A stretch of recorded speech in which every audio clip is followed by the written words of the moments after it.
하나님 아버지 감사합니다. 이 3월 한 달을 주의 은혜 가운데 살다가 이 마지막 주일 또한 종려 주일 예수의 고난을 바라보며 묵상하는 주일로 주님 앞에 예배드리게 하시니 감사합니다.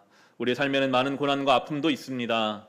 그러나 주님께서 당하셨던 그 십자가의 수치와 고통을 생각했을 때 우리의 삶에 감사가 넘치게 하시고 우리를 위해 피 흘리신 주의 십자가를 이 예배를 통해 바라보게 하옵소서. 온전히 예배하길 원하는데 우리 예배를 방해하는 것들이 있다면 주님 다 멈춰 주시고 이 시간만큼은 오직 믿음의 시선을 주님께로 향하는 거룩한 예배의 시간 되게 하여 주시옵소서. 예수님의 이름으로 기도합니다. 아멘. 다 함께 자리에서 일어나셔서 찬송가 254장 찬송할 때 오늘 이 예배 가운데 예수의 보혈로 우리를 품어 주옵소서. 찬송하겠습니다. 내 주의 보혈은 정하고 정하다 내 죄를 정케 하신 주 날 오라 하신다. 내가 주께로 지금 가오니 십자가의 보혈로 날 씻어 주소서. 약하고 추해도 주께로 나가면 힘 주시고 내 추함을 곧 씻어 주시네. 내가 주께로 지금 가오니 십자가의 보혈로 날 씻어 주소서. 나로라 하심은 온전한 믿음과 또 사랑함과 평안함 다 주려 함이라.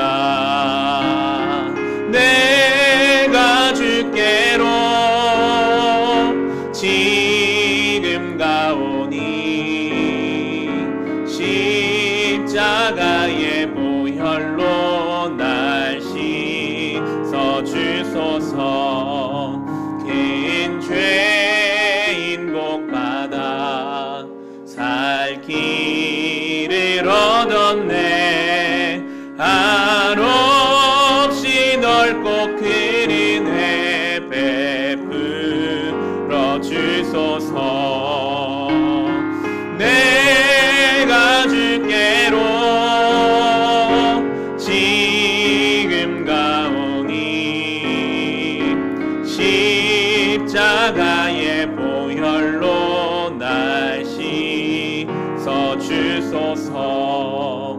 그 피가 맘속에 큰 증거 됩니다. 내 기도 소리 들으사 다 허락하소서. 내가 주께로 지금 가오니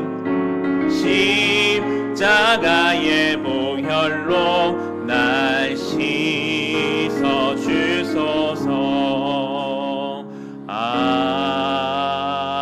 아멘.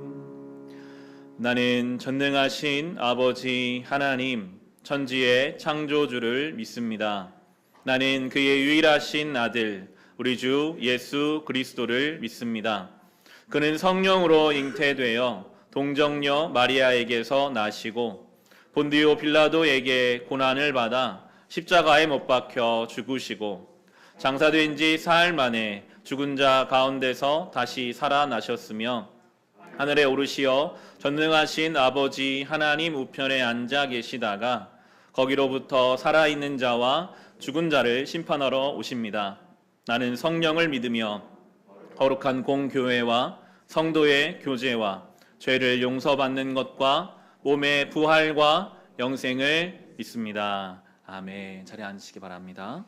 이 시간 함께 회개의 기도 들으실 때 우리 십자가 앞에 눈을 감고 기도합시다. 예수의 십자가의 고난, 그 고난을 묵상하는 사순절과 그리고 고난 주간을 앞두고 우리의 삶은 얼마나 절제하는 삶을 살았는지, 얼마나 주의 고난에 동참하는 마음으로 살았는지, 매년 반복되는 형식이 되지 않고 정말 진심으로 주의 고난에 동참하는 삶을 살아야 함에도 딱딱한 마음으로 형식에 매여 살았던 우리의 신앙의 자리들이 있다면 주님, 우리를 용서하여 주옵소서. 우리를 위해 물과 피를 쏟으신 주의 그 은혜를 아는 자로 살아야 하는데 은혜를 모르는 사람처럼 이기적으로 나만 생각하며 살았던 삶의 자리들을 주님 앞에 다시 생각하게 하시고, 이제 다가올 고난주일과 부활주일을 앞서 주의 고난에 동참한 우리가 되게 하여 주옵소서. 회개가 입술로 끝나지 않고 삶의 변화로 주님 앞에 영광 돌리게 하여 주시옵소서. 우리 함께 회개의 기도 주님 앞에 드리겠습니다. 사랑의 하나님, 감사합니다. 이 죄인 오늘도 주님 앞에 섰습니다.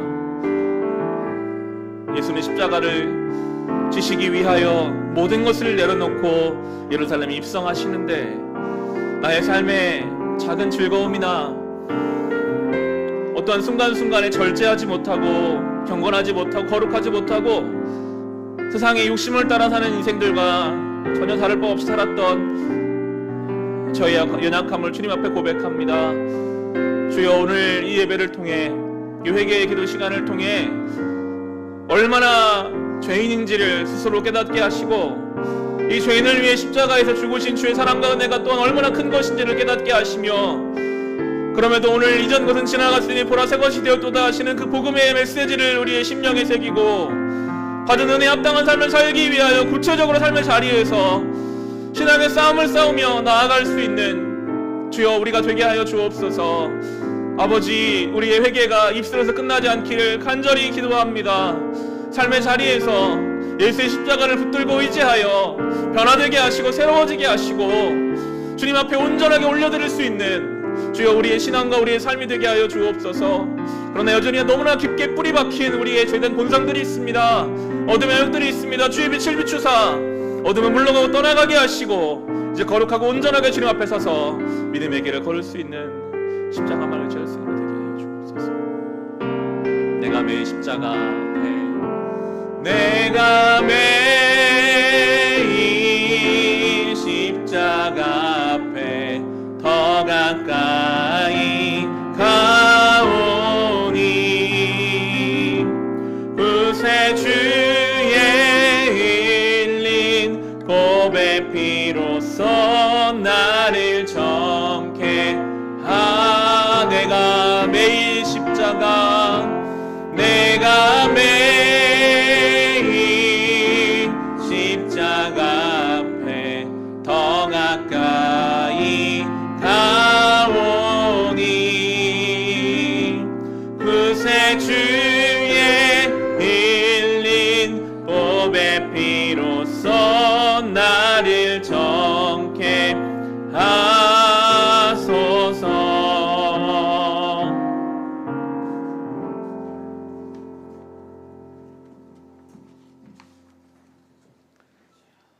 기도드리겠습니다. 호흡이 있는 모든 자들의 찬양과 경배를 받으시기에 합당하신 하나님 아버지, 죄와 허물로 정령 죽었던 저희들을 긍휼히 여겨주시고 하나님 아버지의 미리 아심을 따라 성령님의 거룩히 구별해 주심을 통하여서 우리 주 예수 그리스도의 핏부림의 은혜에 이룰 수 있도록 이 모양 저 모양으로 인도하신 성삼위일체 되신 하나님 아버지께 감사와 찬양과 존귀를 올려드립니다. 무화과 나무잎을 함께 엮고 죄와 수치와 벌거벗음을 대신하려 했던 누추하기 짝이 없는 인간들의 노력과 불순종의 죄를 저먹고 흠없는 어린 양의 피로 덮으시고 어린 양의 가죽옷을 만들어 입혀주신 측량할 수 없는 아버지의 크신 은혜를 깊이 감사드립니다. 오래 참으시는 아버지로 인해 오늘의 저희들이 있음을 깨달으며 각 가정에서 드려지는 예배의 초선에서나 이곳 예배당에 함께 모인 저희 모두가 큰 목소리로 전심을 다해 힘차게 찬송을 드립니다. 저희들의 예배를 기쁘게 받아 주옵소서. 저희들의 존재 이유가 되시고 삶의 목적과 내용이 되시며 저희들의 삶의 결국과 마침이 되시는 하나님 아버지, 이 시간 빛과 소금 교회를 위해 기도드립니다. 이 세상이나 이 세상에 있는 것들을 사랑하지 않게 하시고 세상을 이길 수 있는 믿음을 허락하여 주옵소서. 생활의 염려들로 마음이 둔해지지 않도록 도와주시고 영육 간의 일용할 양식이 늘 있어지게 하옵소서. 각양 탐심과 재리의 유혹을 물리치게 하시고 장차 다가오는 모든 시험과 환난과 핍박을 능히 피하고 인자 앞에 설 수 있도록 항상 깨어 기도하게 하시옵소서. 믿음의 시련과 고난 앞에 두려워하지 않게 하시고 죽으면 살리라는 영적 원리가 적용되게 하셔서 시험에 들지 않게 하시고 악한 자로부터 지켜 보호하여 주옵소서. 때마다 일마다 모든 영역 각 연령대로의 필요에 따라 겸손히 주의 은혜를 구하여 엎드릴 때 신령한 지혜들이 있게 하시고 시와 찬미와 신령한 노래들로 서로 화답하며 이기는 자로 살아가게 하옵소서. 좌우를 분변치 못하는 영유아로부터 태초부터 계신 이를 아는 장성한 아비 어미들에 이르기까지 아버지의 생명책에 그 이름들이 각각 기록되게 하시고 진정으로 아버지께서 그 이름으로 알고 불러주시는 종기를 얻게 하옵소서. 이 시간 목사님을 위해 간절히 기도드립니다. 목사님을 빚으시고 세우시고 이끄시는 전지전능하신 아버지의 손길을 의지하며 찬양을 드립니다.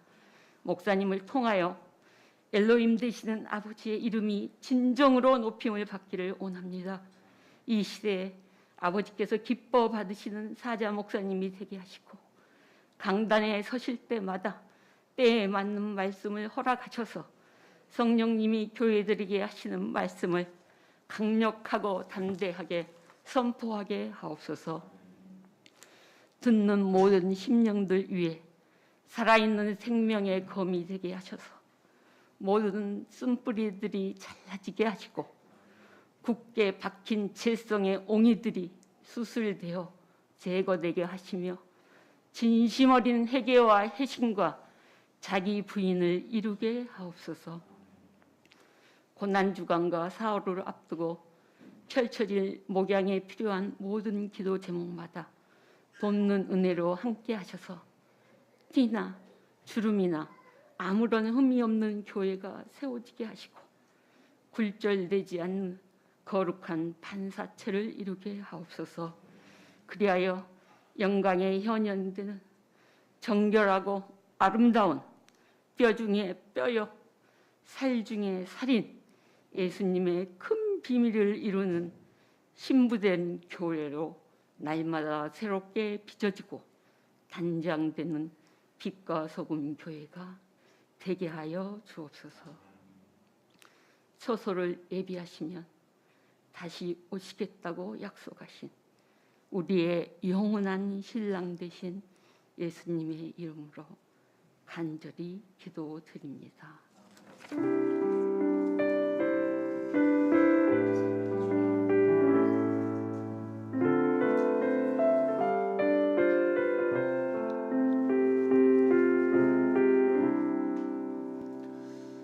오늘 우리에게 주신 하나님 말씀 함께 보겠습니다. 마가복음입니다. 신약성경 마가복음 1장입니다. 우리 성경 신약 52페이지에 있습니다. 마가복음 1장 1절에서 11절입니다. 신약성경 52페이지에 있습니다. 다 찾으셨으면 우리 자리에서 일어나셔서 함께 읽고 함께 찬송 드리겠습니다. 함께 읽겠습니다. 하나님의 아들 예수 그리스도의 복음의 시작은 이러하다. 예언자 이사야의 글에 기록하기를 보아라, 내가 내 심부름꾼을 너보다 앞서 보낸다. 그가 내 길을 닦을 것이다. 광야에서 외치는 이의 소리가 있다. 너희는 주님의 길을 예비하고 그의 길을 곧게 하여라 한 것과 같이 세례자 요한이 광야에 나타나서 죄를 용서받게 하는 회개의 세례를 선포하였다. 그래서 온 유대지방 사람들과 온 예루살렘 주민들이 그에게로 나아가서 자기들의 죄를 고백하며 요단강에서 그에게 세례를 받았다. 요한은 낙타 털옷을 입고 허리에 가죽띠를 띠고 메뚜기와 들꿀을 먹고 살았다. 그는 이렇게 선포하였다. 나보다 더 능력 있는 이가 내 뒤에 오십니다. 나는 몸을 굽혀서 그의 신발끈을 풀 자격조차 없습니다. 나는 여러분에게 물로 세례를 주었지만 그는 여러분에게 성령으로 세례를 주실 것입니다. 그 무렵에 예수께서 갈릴리 나사렛으로부터 오셔서 요단강에서 요한에게 세례를 받으셨다. 예수께서 물속에서 막 올라오시는데 하늘이 갈라지고 성령이 비둘기같이 자기에게 내려오는 것을 보셨다. 그리고 하늘로부터 소리가 났다. 너는 내 사랑하는 아들이다. 내가 너를 좋아한다. 아멘. 오늘 이 말씀이 우리 영혼을 적시는 주님의 생명샘 되기를 사모하며 찬송드리겠습니다. 널리 울리어 퍼지는 생명의 말씀은 마음의 용서와 평안을 골고루 주나니 다만 예수 말씀 듣고 복을 받네. 아름답고 귀한 말씀 생명샘이로다.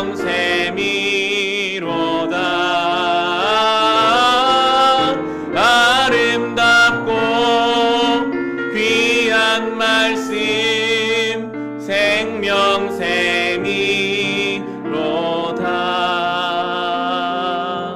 아멘. 자리에 앉으시기 바랍니다. 먼저 옆에 분들과 좀 인사 나누실까요? 눈으로, 사랑하는 마음으로. 3월 한 달도 참 수고 많으셨습니다. 마지막 주일 예배 함께 드리게 돼서 감사합니다. 영상으로 예배하신 성도께서도 사랑하는 가족들과 인사 나누시면서 말씀 나누도록 하겠습니다. 오늘부터 우리는 주일 예배를 통해서 마가복음 말씀을 1장 1절부터 마지막 16장까지 주일마다 살펴보게 됩니다. 이 마가복음의 특징은 짧다는 것입니다. 사복음서 중에 가장 짧고 간결한 것이 마가복음의 특징인데, 왜 짧은 서신이 되었는가에 대해서 설명하면서 이 마가복음이 쓰였을 당시가 정말 기독교에 대한 박해가 심했던 때라고 합니다.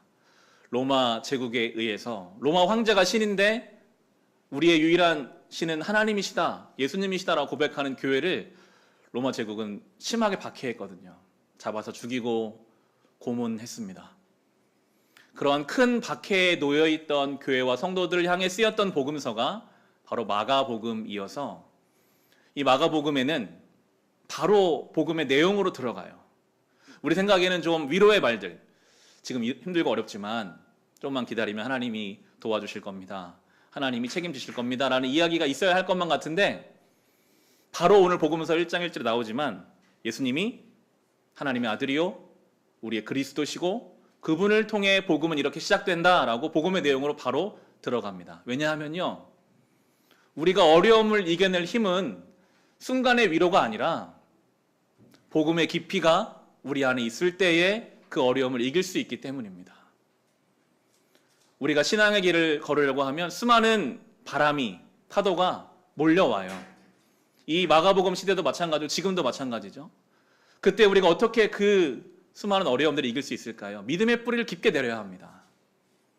신앙의 내용이 무겁게 자리 잡고 있어야 합니다. 그래야 흔들리지 않거든요. 우리의 신앙의 내용은 무엇입니까? 복음입니다. 우리가 많이 했던 말, 복음. 많이 들었던 말, 복음. 기쁜 소식, 굿뉴스라고 하는데요. 그런데 여러분, 복음은 무엇입니까? 우리가 오랫동안 교회를 다니지만 정작 복음이 무엇이냐라고 물으면 우리는 어떻게 대답할 수 있을까요? 대답은 한다 할지라도 정말 그 대답이 나의 믿음의 진정 어린 고백으로 복음이 기쁜 소식, 세상에서 내가 원하는 일이 되는 것이 나의 기쁨을 되는 것이 아니라 나를 위해 이 땅에 오신 예수 그리스도와 그 십자가가 나에게 가장 기쁜 소식으로 들려져야, 그래야 우리가 어떤 어려움도 이길 수 있는 믿음의 뿌리를 내릴 수 있거든요. 마가복음은 그렇게 쓰여졌습니다. 고난 중에 있는 교회와 성도들을 향하여 형제들이여, 복음의 시작이 이렇다. 복음으로 믿음의 뿌리를 내리자. 그럼 우리가 이길 수 있다. 그런 마음으로 아주 간결하게, 급박하게 쓰여진 이 마가복음을 우리가 주일마다 살피면서 바라기는 우리의 믿음의 뿌리가 깊어지고 우리의 믿음의 내용이 채워져서 어떤 어려움과 흔들림에도 넉넉하게 그것을 이길 수 있는 그런 교회가 되고 우리의 믿음이 될 수 있기를 주의 이름으로 축원합니다. 이렇게 복음의 시작에 대해서 운을 떼면서 이 마가복음은 가장 먼저 세례 요한과 요한이 했던 회개의 세례 사역을 주제로 삼습니다. 복음의 시작이 이렇다라고 하면서 주의 길을 준비하신 사람 세례 요한, 그리고 그가 요단강에서 베풀었던 회개의 세례 사역을 이야기하는 것은 그것이 복음의 시작점과 연결이 되고 그것이 우리로 하여금 복음의 그 진수에 들어갈 수 있는 귀한 출발점이 되기 때문일 것입니다. 그래서 이렇게 시작하죠. 우리 2절부터 4절 말씀 같이 읽어보겠습니다. 예언자 이사야의 글에 기록하기를 보아라, 내가 내 심부름꾼을 너보다 앞서 보낸다. 그가 내 길을 닦을 것이다. 광야에서 외치는 이의 소리가 있다. 너희는 주님의 길을 예비하고 그의 길을 곧게 하여라 한 것과 같이 세례자 요한이 광야에서 나타나서 죄를 용서받게 하는 회개의 세례를 선포하였다. 아멘. 이름은 요한인데 제자 중에 요한이 있기 때문에 보통 우리는 이 세례자 요한을 앞에 그렇게 세례 요한, 세례자 요한이라고 구분하기 위해 설명합니다.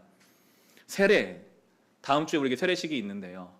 우리가 생각하는 세례와 이 당시의 세례는 조금 달랐습니다. 우리 성경에는 침례라고 주가 달려 있는데 그 당시에는 요단강가에 나와서 세례 받고자 하는 사람을 그 강물에 완전히 집어 넣었다가 다시 꺼내는 것이 침례, 세례였어요. 물에 들어가 보시면 경험해 보셨겠지만 우리가 물에 들어가면 눈을 감게 되고 우리의 코로 귀로 막 물이 들어오는 것을 느끼죠. 잠깐 동안이지만 깜깜함을 경험하고 나서 물 밖으로 나옵니다. 죽음을 뜻해요. 이전날 나의 죄된 인생은 이제 이 요단강가에 들어가 잠시 내가 깜깜해지는 것처럼 죽고 다시 내가 세상을 보게 되었을 때는 내가 주님의 합당한 삶을 살기를 원합니다라는 의지의 표현이 세례였습니다. 지난날 죄된 사람은 죽고 새로운 삶으로 살아갑시다. 이것이 바로 요한이 행하는 회개의 세례, 침례였습니다. 오늘 우리가 본문에 나오지만 많은 사람들이 요단강으로 막 몰려들었어요. 아마도 그 당시에 이미 있던 성전 종교, 성전 중심의 예배에는 영적인 힘이 없었던 것 같습니다. 영적으로 타락해버린 종교 지도자들. 그들이 아무리 이야기해도 뭔가 느껴지지 않는 영적인 채워지지 않는 갈급함 때문에 사람들이 요한에게로 막 나와요. 요단강가로 몰려듭니다. 늘 사람 안에는요 영적인 필요가 있거든요.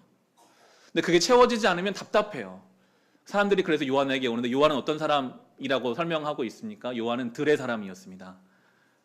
우리는 야인이에요. 털옷을 입고 있습니다. 그는 들판에서 그냥 메뚜기를 먹고 들꿀을 먹으면서 그렇게 청빈한 삶, 오직 하나님만을 바라보는 삶을 살았어요.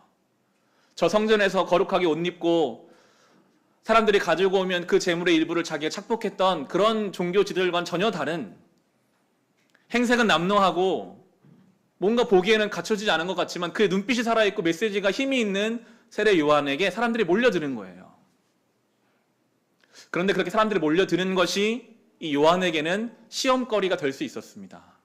반응이 좋잖아요. 선포하는 메시지에 사람들이 반응하고 요단 가까로 몰려오니까 거기서 한 치만 잘못 나가면 요한은 이단이 되고 사이비가 될 수 있거든요.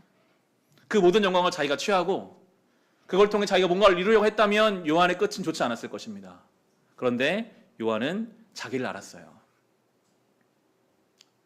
자기가 베푸는 이 물 세례는 아무것도 아닌 정말 성령의 세례를 베푸실 그리스도가 곧 오신다. 나는 그분의 종보다도 못한 존재다 라고 그렇게 자기를 이해하고 있는 사람이 세례 요한이었습니다. 이 내용이 5절부터 8절인데요. 우리 같이 한번 읽어보겠습니다. 그래서 온 유대 지방 사람들과 온 예루살렘 주민들이 그에게로 나아가서 자기들의 죄를 고백하며 요단강에서 그에게 세례를 받았다. 요한은 낙타 털옷을 입고 허리에 가죽띠를 띠고 메뚜기와 들꿀을 먹고 살았다. 그는 이렇게 선포하였다. 나보다 더 능력이 있는 이가 내 뒤에 오십니다. 나는 몸을 굽혀서 그의 신발끈을 풀 자격조차 없습니다. 나는 여러분에게 물로 세례를 주었지만 그는 여러분에게 성령으로 세례를 주실 것입니다. 아멘. 여기서 신발끈을 푼다라는 것은 종들이 하는 일이었거든요.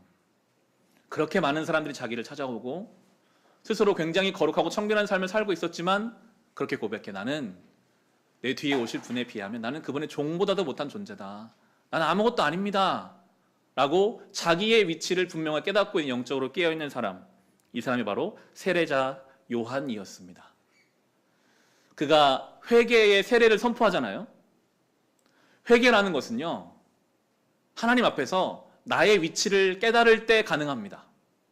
내가 얼마나 주님으로부터 멀리 떨어져 있는지를 깨달아야, 마치 탕자가 아버지의 집을 떠나다가 나중에 가서 얼마나 자기가 잘못 와 있는지 깨닫는 그 순간에 돌아가야 할 아버지의 집을 깨닫고 돌아갔던 것처럼 회개는 돌이키는 것인데, 내가 얼마나 주님으로부터 멀리 떨어져 있는 존재임을 깨닫고 그리고 내가 돌아가야 할 아버지 집을 바라볼 때에 회개할 수 있거든요.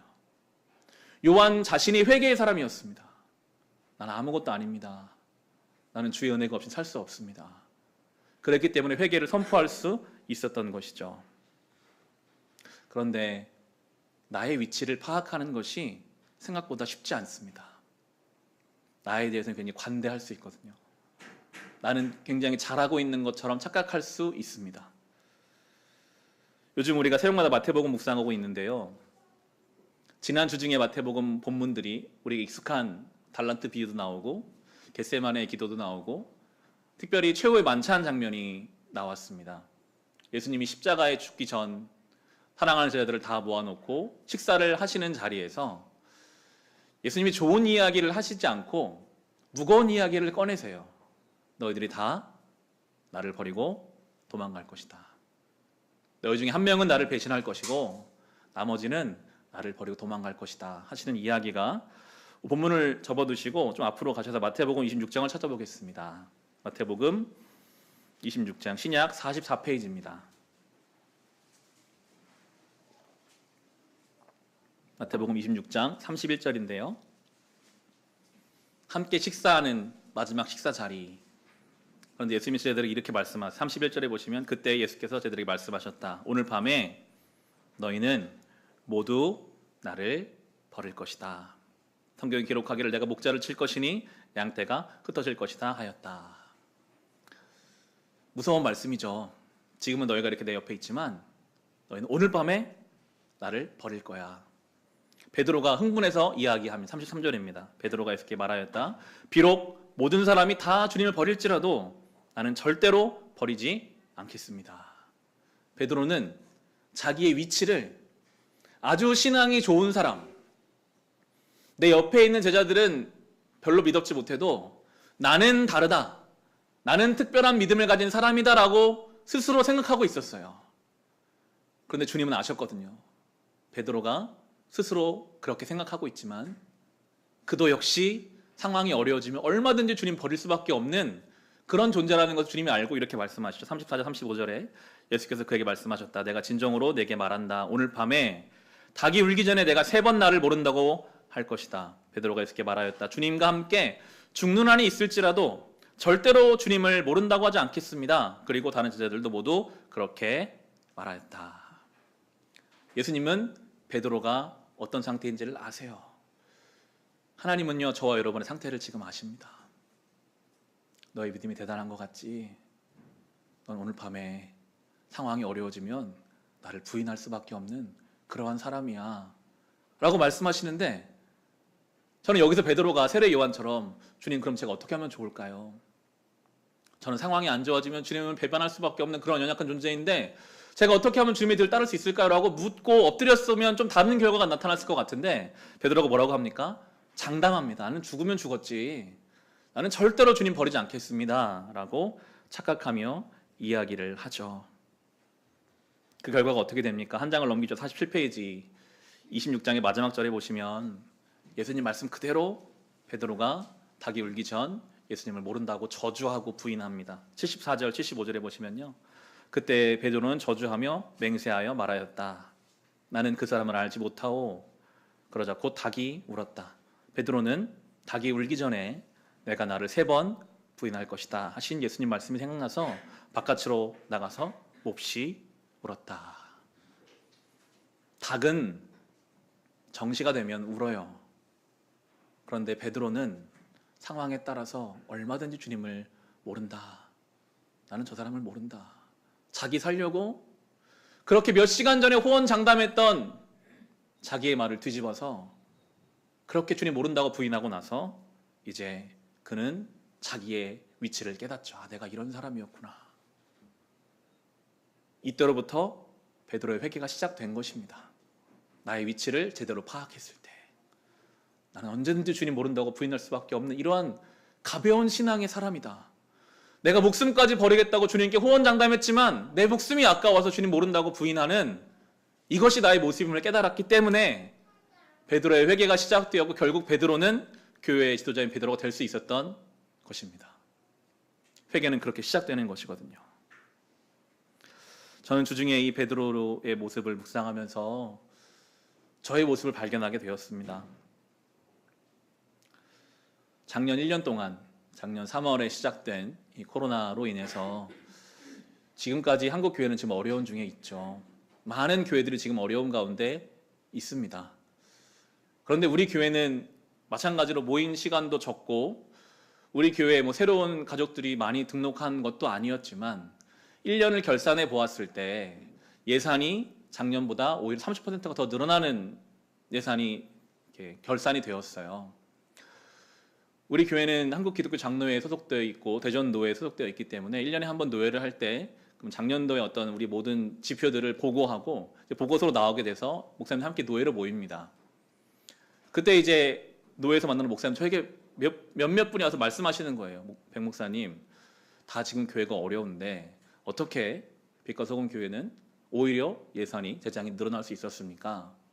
몇몇 분이 와서 저에게 물으시더라고요. 제 마음에 이 베드로 같은 마음이 생기더라고요.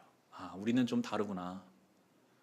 다른 교회들은 다 어려워도 내가 시대에 맞춰 잘 목회하고 있었고 우리 교회가 이 시대에 맞게 잘하고 있었으니까 그런 것이구나. 말은 안 했지만 제 안에 그런 교만함들이 있었음을 이 베드로의 고백을 통해서 깨닫게 하시더라고요. 세례 요한에게 사람들이 많이 몰려들었지만 요한은 고백했습니다. 나는 아무것도 아닙니다. 나는 주님의 신발끈을 풀 자격도 없는 종보다도 못한 존재입니다 라고 고백하며 주의 은혜의 필요성을 깨닫는 사람이 회개의 사람인데 마치 특별하고 대단한 것처럼 나는 다르다. 다른 사람은 안 그럴지라도 나는 주님을 끝까지 따라가겠다. 그러나 자기의 모습을 깨닫고 나니 아무것도 아니었거든요. 새벽에 이 말씀 묵상하면서 눈물로 기도하는 시간들이 있었습니다. 회개는요, 나를 발견하는 것입니다. 내가 지금 어디에 있는지. 정말 주님의 은혜가 아니고는 살 수 없는 존재임을 깨달아야 그래야 우리의 삶에 이 회개의 역사가 일어나게 되는데요. 요한은 그런 점에 있어서 회개의 사람이었던 것이죠. 많은 사람이 물세례를 받아도 이거는 부족합니다. 나의 사역은 아무것도 아닙니다. 진짜 성령의 세례를 베푸실 주님이 계십니다라고 말할 수 있는 이 세례 요한, 회개의 사람에게 하나님이 주신 특별한 은혜가 있거든요. 다시 오늘 본문으로 돌아가 보겠습니다. 마가복음 1장 9절에서 11절인데요. 이 세례 요한에게 예수님이 세례 받으러 요단강에 나오세요. 그리고 그 예수님께 요한이 세례를 베풀 때 장면입니다. 9에서 11절을 같이 읽어보겠습니다. 그 무렵에 예수께서 갈릴리 나사렛으로부터 오셔서 요단강에서 요한에게 세례를 받으셨다. 예수께서 물속에서 막 올라오시는데 하늘이 갈라지고 성령이 비둘기같이 자기에게 내려오는 것을 보셨다. 그리고 하늘로부터 소리가 났다. 너는 내 사랑하는 아들이다. 내가 너를 좋아한다. 아멘. 예수님 세례 받으시는데 성령이 비둘기같이 하늘에서 내려오셨습니다. 세례 요한도 그것을 봤다라고 요한복음에 보면 나와요.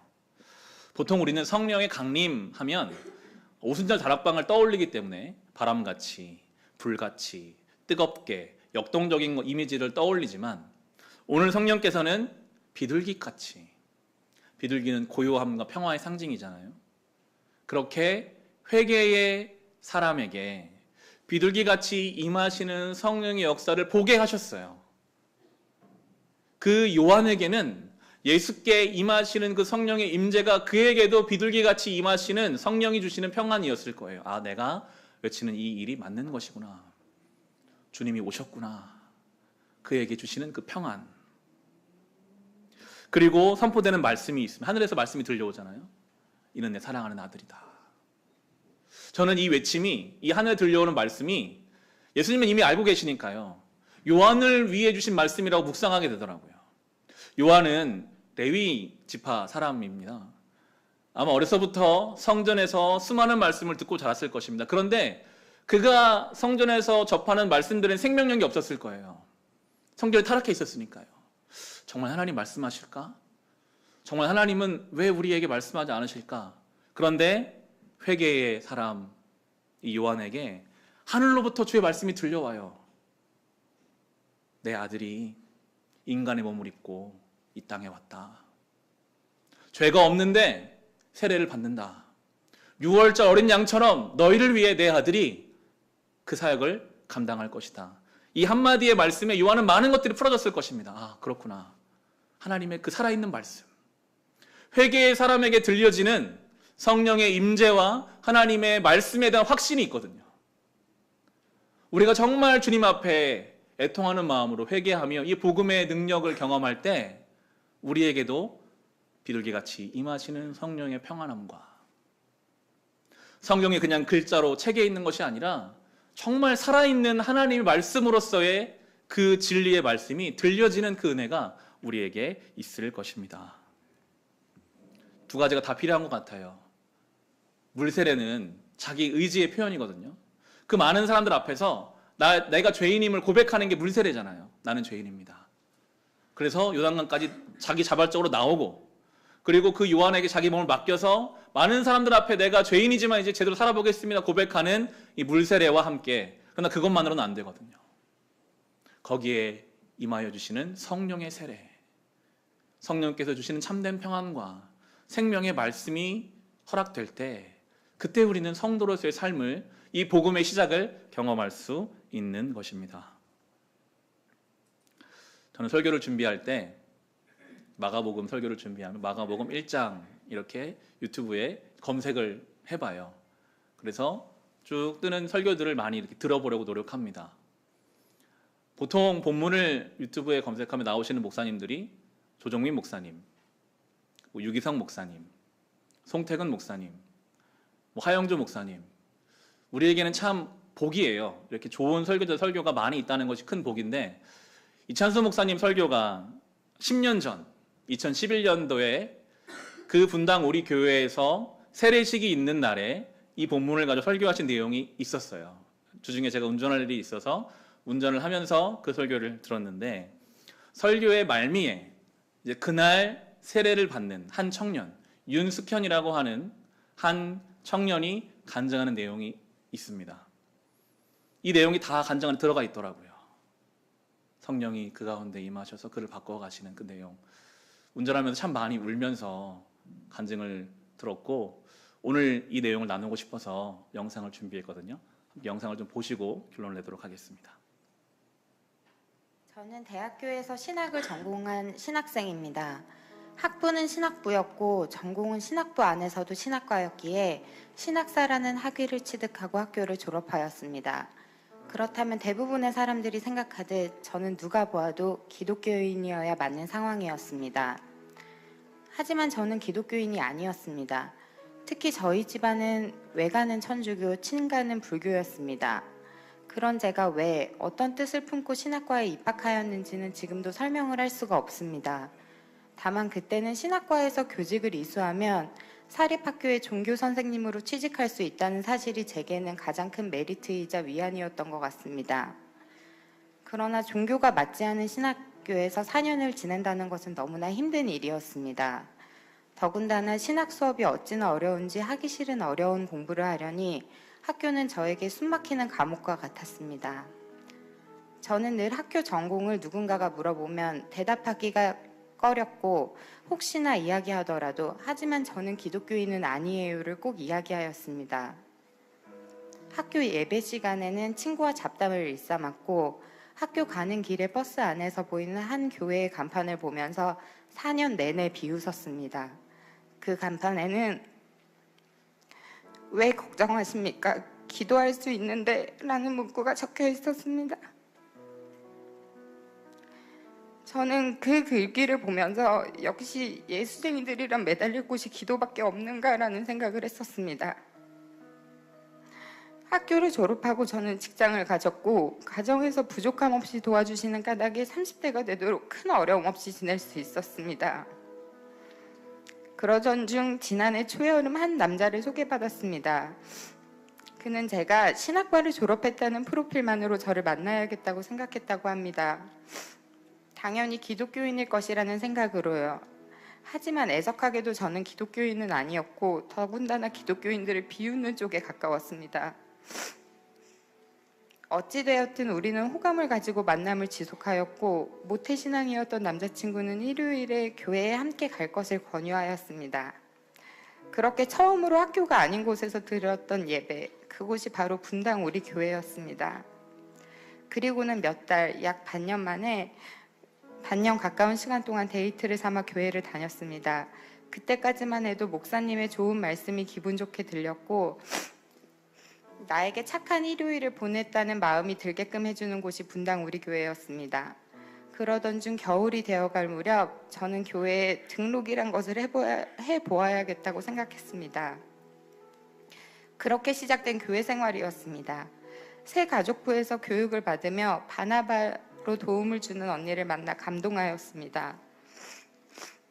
그러자 GBS에 어서 들어가서 성경 공부를 해보고 싶다는 마음이 들었습니다. 그러면서 저에게 예배가 기쁨으로 자리하게 되었습니다. 주일 예배에 참석하는 것이 기뻤고 빨리 또 예배를 맛보고 싶어서 주중에는 수요 예배에 참석했습니다. 수요 예배에 기쁜 마음으로 출석하였더니 지루하던 일주일이 생기가 가득함으로 다가왔습니다. 그리고 올해 초 3월 시작된 GBS, 그곳에서 저는 제 입술로 나의 구주 예수 그리스도를 믿노라 고백하게 되었습니다. 그 고백을 저의 입술로 할 때마다 마음에서 무언가 퍼지는 감사함이 있었고 기쁨이 느껴졌습니다. 말로는 설명을 할 수 없는 일이었습니다. 지금도 저희 GBS 조원이나 청년부 형제 자매들은 저에게 물어봅니다. 왜 어떻게 갑자기 믿게 되었냐고요. 그러면 저는 대답합니다. 모르겠어요. 그냥 믿어졌어요. 이론적으로 그 어떤 계기도 없이 생겨버린 믿음, 이것이 저에게는 첫 번째 하나님의 임재였습니다. 지금 돌이켜 생각해보면 하나님께서 네가 그렇게 학교에서 4년 내내 귀를 막고 눈을 가리고 너에게 들어가려는 문 두드리는 소리를 거부하길래 내가 남자친구를 통해 너의 마음속에 들어왔다라고 말씀하시는 듯 했습니다. 예수쟁이라며 기독교인들을 보며 비웃던 제가 왜 걱정하십니까? 기도할 수 있는데 라는 문구를 보며 배꼽 빠지게 웃던 제가 지금은 어쩜 저런 정답을 이야기하나, 저런 정답의 말씀을 만들어 걸어두셨나라는 생각을 하곤 합니다. 남녀가 만나 결혼이 진행되면서 누구나 겪어보았을 문제들 앞에서 저희 커플은 계속 내려놓고 기도에 매달렸습니다. 그때 하나님께서 자비를 베푸시어 우리를 도와주셨습니다. 그것을 통해 걱정하지 마라, 기도할 수 있지 않냐, 기도해라라는 메시지를 끊임없이 받고 느끼면서 저는 두 번째로 하나님의 임재를 경험할 수 있었습니다. 도저히 끝이 보이지 않던 문제들이 기도를 통해 하나님의 뜻대로 이루어짐을 경험할 수 있었기 때문입니다. 이렇게 1년 사이 변해버린 나의 삶, 아니 변한 것이 아니라 원래 하나님의 자녀였음을 이제야 깨닫게 된 1년, 그 시간을 통해 저는 인격자 하나님의 존재를 경험할 수 있었습니다. 저희 부모님은 아직 예수님을 알지 못합니다. 그러나 저는 언젠가 그분들에게도 제게 다가오신 그 인격자 하나님의 임재하심이 경험되리라 믿습니다. 왜 걱정하십니까? 기도할 수 있는데 라는 정답을 이제는 알게 되었기 때문입니다. 그렇게 저는 기도로 제가 우리 가정의 믿음의 씨앗과 뿌리가 되기를 다짐해 봅니다. 오늘 세례를 통해 많은 분들 앞에서 나의 구주 예수님을 믿는다는 고백을 하게 되어 기쁩니다. 이 세례가 하나님께 더 가까이 나아가게 되는 계기가 되기를 소망하면서 이 모든 은혜를 허락하신 하나님께 감사드립니다. 감사합니다. 마가복음이 쓰였던 2000년 전에도 요단 강가에 자기의 발로 새로운 삶을 살고자 나온 사람들이 있었고, 그들 가운데 성령이 비둘기같이 임하시고 하나님 말씀이 살아있다는 걸 선포하셨습니다. 이 간증은 10년 전 2011년도에 윤숙현이라는 전혀 모르는 자매분이시죠. 그런데 이분도 마찬가지로 본인이 교회에 출석하기 시작했고, 자기도 모르는 어느새 자기 입술로 주님이 나의 주님이시다 고백하게 되고, 더 나아가서는 믿지 않는 부모님을 향하여 그 마음을 갖게 하시는 성령의 임재가 동일하게 역사하신다면 오늘날 우리의 삶에도 동일하게 우리가 주의 은혜를 사모하는 마음으로 주님께 나아갈 때 주께서 비둘기같이 우리 안에 오셔서 우리에게 참된 평안을 주시고 이 말씀이 살아있다라고 확증하여 주실 것을 믿음으로 고백합니다. 이 놀라운 세례의 역사가, 성령의 역사가, 복음의 시작이 우리 가운데 경험되어지고 고백할 수 있는 우리 교회 되고 우리 신앙 될 수 있기를 주님의 이름으로 축원합니다. 주신 말씀으로 우리 개인의 기도 제목으로 함께 기도하겠습니다. 하나님, 이 복음의 시작, 우리의 신앙의 내용이요 우리의 신앙의 뿌리가 되는 이 복음의 시작에 대해 오늘 말씀하십니다. 회개의 세례를 선포하였던 세례자 요한이 주의 길을 준비하였습니다. 이제 우리도 주님 앞에서 우리의 위치를 발견하게 하시고 주의 은혜가 아니고는 살 수 없는 존재임을 깨닫게 하시며, 이제 우리가 자발적으로 의지를 들여 주님께 나아갈 때 주여 우리 가운데 비둘기같이 성령께서 임하시고 살아있는 주의 말씀을 확증하여 주심으로 이제 우리도 참된 구원받은 자의 삶, 살아계신 하나님을 우리 입술로 고백하는 자가 누리는 그 기쁨과 풍성함, 믿지 않는 자들을 향한 애통하는 그 마음들을 우리에게 허락하여 주시기를 원합니다. 주님은 늘 동일하게 역사하시는 분이시기에 2000년 전에도 10년 전에도 그리고 오늘도 동일하게 역사하실 줄을 믿습니다. 이 놀라운 성령의 역사가, 성령의 기름 부으심이, 복음의 놀라운 능력이 오늘도 우리의 삶 속에, 우리의 가정에, 우리의 교회 가운데 이루어지게 하소서. 이 은혜를 누리며 고백하며 사모하며 살아가게 하소서. 주여, 주여, 이 복음의 시작이 우리 가운데 이루어지게 하여 주옵소서. 우리 한 가지 더 기도하실 때 동역하는 선교지, 구제하는 기관과 아이들을 위해 기도합시다. 베트남의 조계진 선교사님, 필리핀의 심재교 선교사님, 김종필 선교사님, 인도의 김경미 선교사님, 임현필 선교사님, 캄보디아 엄갈렙 선교사님, 일본의 이성원 선교사님, 중동 사크는 SWM 선교회, 러시아 이산지 선교사님, 미 전도 종교 사역하는 박태수 선교사님, 세종의 고려대 홍익대 사역하는 CCC와 텍사스 유학생 사역 김영수 간사님, 서울 CCC 이현균 간사님, 서울대 SFC 민영훈 간사님, 서울지역 SFC, 대만의 조아영 선교사님, 문기철 선교사님, 감비아의 김형진 선교사님, 우간다 여지연 선교사님, 전주의 삶은 교회 김영빈 목사님, 시흥 함께 걷는 교회 김순규 목사님 위해 기도해 주시고, 월드비전을 통해 돕는 수명의 아이들, 세종 영명보육원의 아이들, 홀트 아침들의 미혼모자 가정들과 구강미연 지원센터 아이들을 위해서 그 이름 불러가며 우리 함께 기도하겠습니다. 사랑의 하나님, 오늘 주님 보내신 선교지에서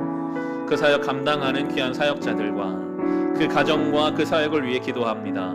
베트남에서, 필리핀에서, 인도에서, 캄보디아에서, 일본에서, 중동에서, 러시아에서, 복음이 전해지지 않은 곳곳에서, 세종의 고려대, 홍익대에서, 텍사스에서, 서울에서, 서울대에서, 대만에서, 감비아에서, 우간다에서, 전주에서, 시흥에서 이 맡겨진 사역을, 이 복음의 사역을 감당하는 주의 자녀들에게 은혜 베풀어 주시고, 성령의 비둘기같이 임하심과 하나님 말씀의 살아있음을 매 순간 경험하며 맡겨진 사역 감당케 하옵소서.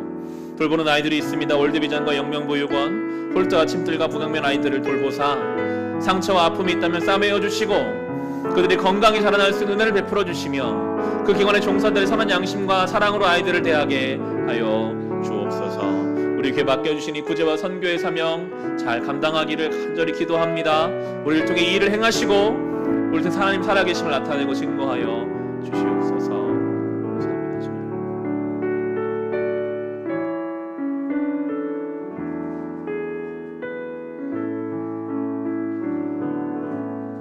감사합니다. 주님, 예수님의 이름으로 기도합니다. 아멘.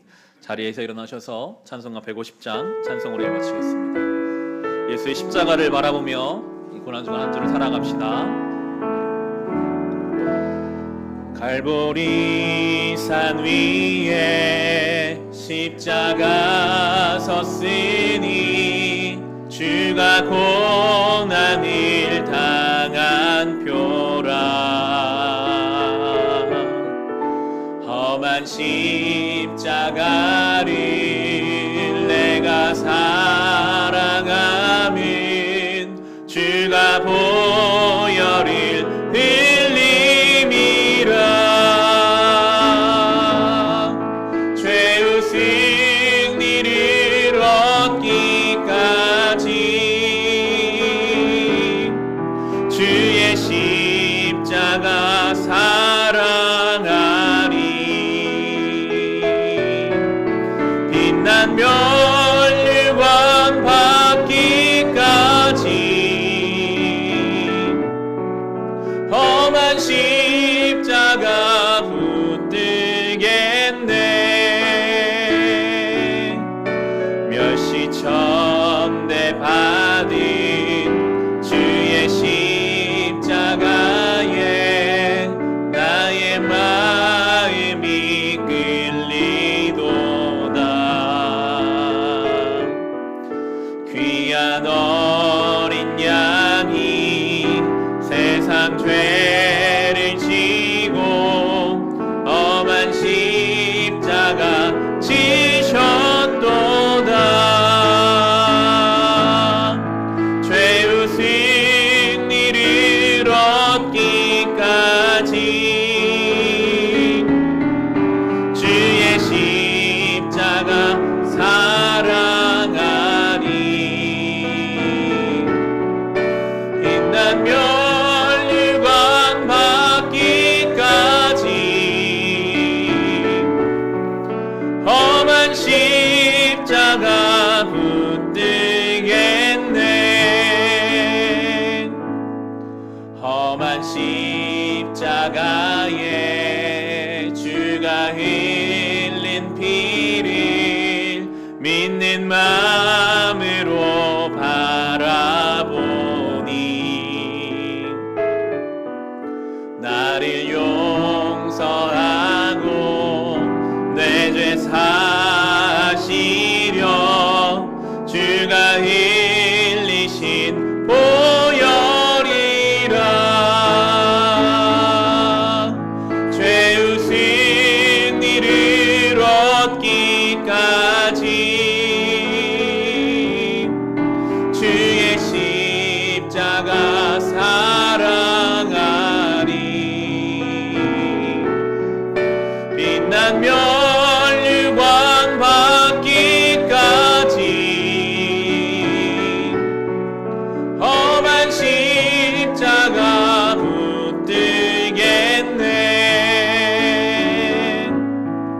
주님 예비하신 나의 본향집에 나를 부르시 그날에는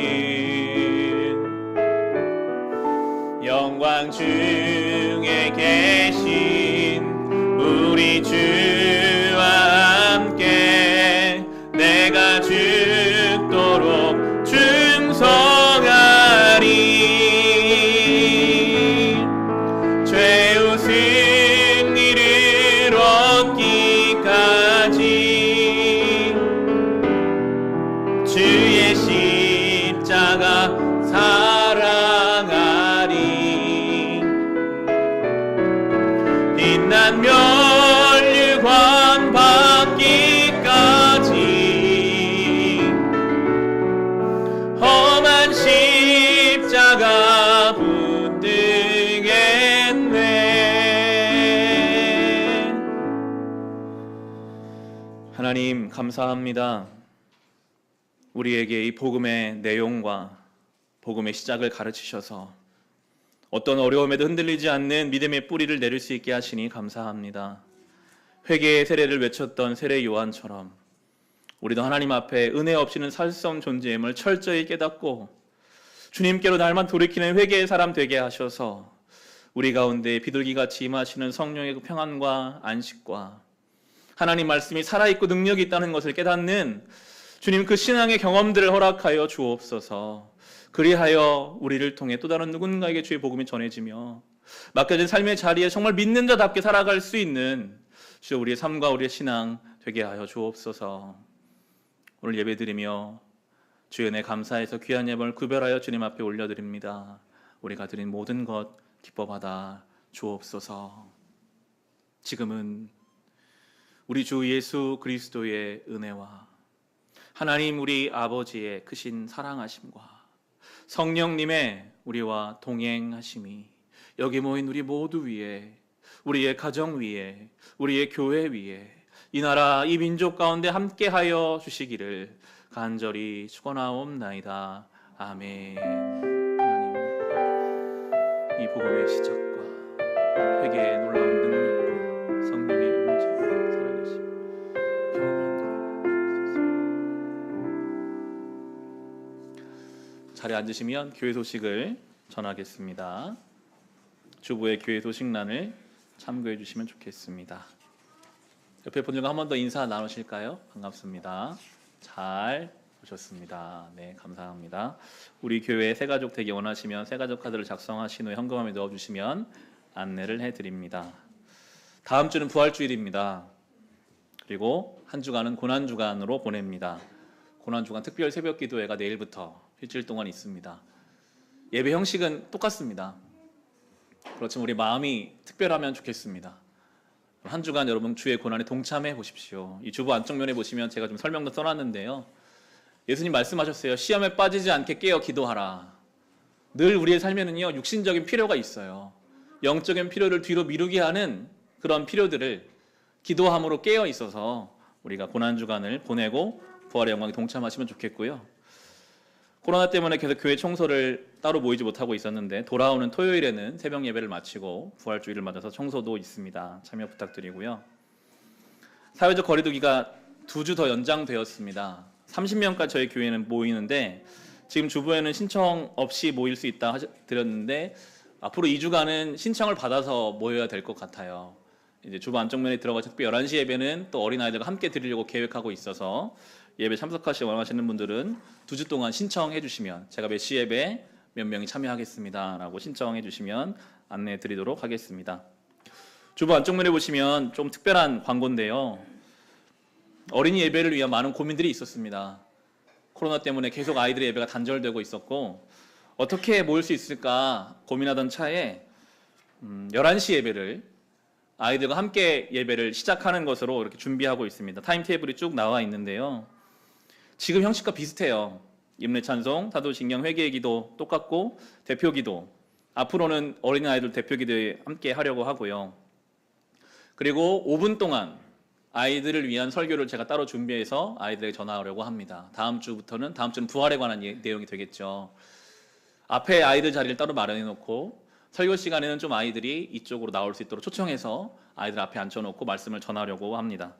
그리고 나서 봉헌, 여기에 봉헌할 수 있도록 만들어 놓고 아이들이 직접 단에 올라와서 봉헌하는 것까지, 우리가 하나님께 말씀을 듣고 은혜를 받으면 또 드려야 한다, 이제 이것이 예배 가운데 풀어졌으면 좋겠어서 그렇게 아이들을 위한 순서들을 만들어 놓고 축복하고 아이들을 각 부서로 보내면 들은 말씀을 가지고 활동할 수 있도록 그렇게 예배를 진행하고자 합니다. 부모와 함께 예배당에 나오고 예배 중에 또 아이들을 앞쪽으로 초청해서 말씀을 나누고 그 말씀을 부모님도 함께 들으니까요, 바라기는 가정까지 연결돼서 최소한 그날 있는 주제를 가지고 부모와 자녀가 영적인 대화, 말씀의 대화를 할 수 있는 그런 예배를 좀 계획해 보려고 합니다. 기대하는 것들이 있습니다. 주일마다 아이들이 함께 와서 예배의 경건함을 배우는 것, 그리고 대표기도와 봉헌에 참여함으로 우리도 예배자임을 깨닫는 것, 그리고 5분 설교를 부모도 함께 들으시고 함께 자녀와 함께 말씀의 대화가 이루어지는 것. 특히 마지막 부분은 모든 교우들에게 부탁드리고 싶은데, 내 자녀가 없을 수 있잖아요. 내 자녀는 이미 장성했을 수도 있잖아요.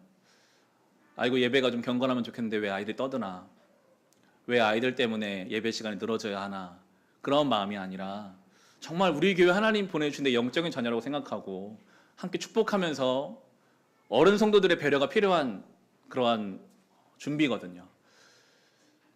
여러 가지 새로운 것들이기 때문에 맞춰갈 부분도 있겠지만, 그래서 우리가 예배 시간 11시 예배 이렇게 아이들을 위해서 준비하고 계획하려고 하니까 위에서 기도와 참여를 부탁드리겠습니다. 4월 생명의 삶 신청 받습니다. 4월달 출애굽기로 시작되거든요. 생명의 삶 신청해 주시고요. 밖에 나가시다 보면 중보기도 사역도 우리가 계속 못하고 있었는데 부활주일이 지난 4월 5일 월요일부터 다시 시작하려고 합니다. 들어오신 입구에 보면 중보기도 시간표가 쭉 있어요. 중보기 참여하기 원하시면 시간표에 이름을 적어 놓으시면 안내를 드릴 거고요. 교회 소식이 없는 광고인데요. 경험하시겠지만 저희 교회는 지금 엘리베이터 사용하지 못하는 상황 중에 있습니다. 상가에서 근데 지금 설문조사를 하고 계시더라고요. 상가 엘리베이터가 없어 불편하다, 이런 것들 아마 의견을 모아서 전달하시려고 하는 것 같아요. 뒤에 입구에 보시면은 그 내용과 서명하는 것들이 있습니다. 참여 가능하시면 이름을 적어주시면 도움이 될 것 같습니다. 나가시면서 부탁드리겠습니다. 마치겠습니다.